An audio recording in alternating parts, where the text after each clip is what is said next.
मैं अपने चैनल पे आप सभी का स्वागत करती हूँ सिलो ऑफिसर 001 पर। तो बहुत ही एक विवाहगारी गीत है, आप लोग सुनिएगा। इस गीत के कैसे लगा, लाइक कमेंट सब्सक्राइब जरूर करके बताइएगा, कमेंट करके जरूर बताइएगा।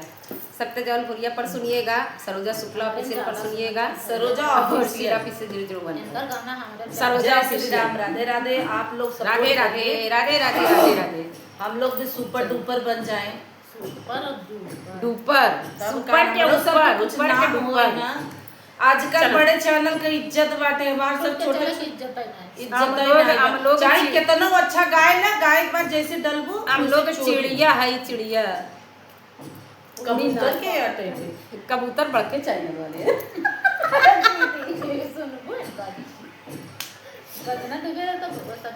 वो सब गिद्ध है। मोर और गिद्ध जो बड़ा बड़ा पंख वाले होते हैं, सब छोटा छोटा चोची है का चूजा है। चल चल चल। सुन समधी हमार तोहर बहिनी खेलाड़ केहू का जानई। सुन समधी हमार तोहर बहिनी खेलाड़ केहू का जानई। जब देखा तब ऊ जाती बजारे, जब देखा तब ऊ जाती बजारे। हीरा फसाए दी करी खाला गाय केहू का जानई।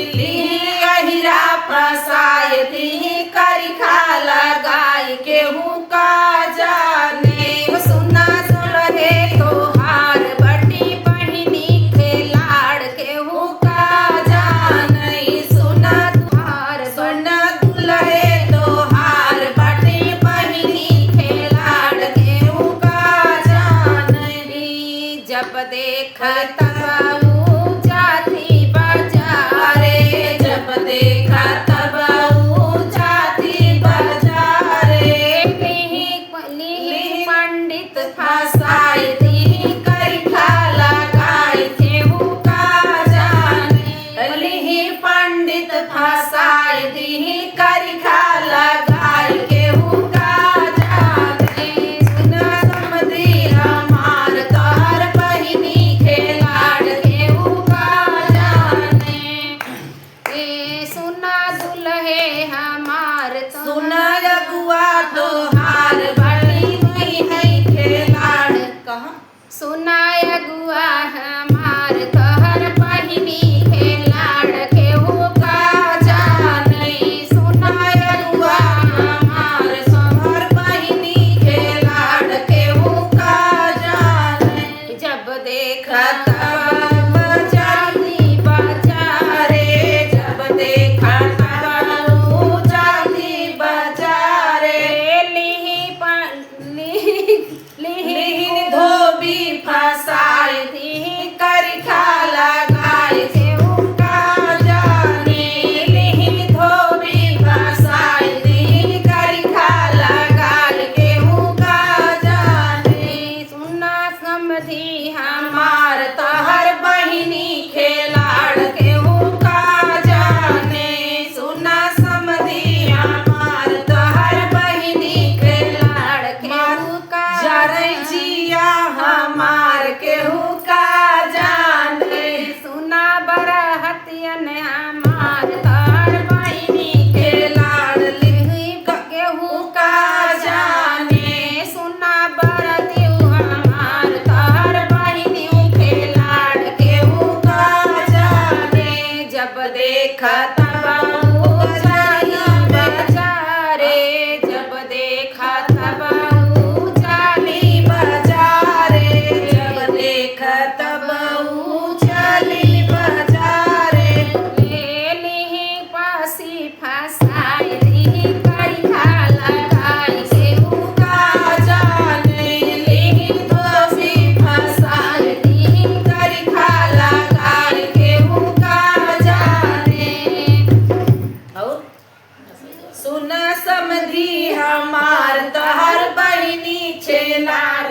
देखा तब गईली बाजार जब देखा तब जाथिन बागी में, जब देखा तब निकली बागी में। हाँ? दीन माली फसाई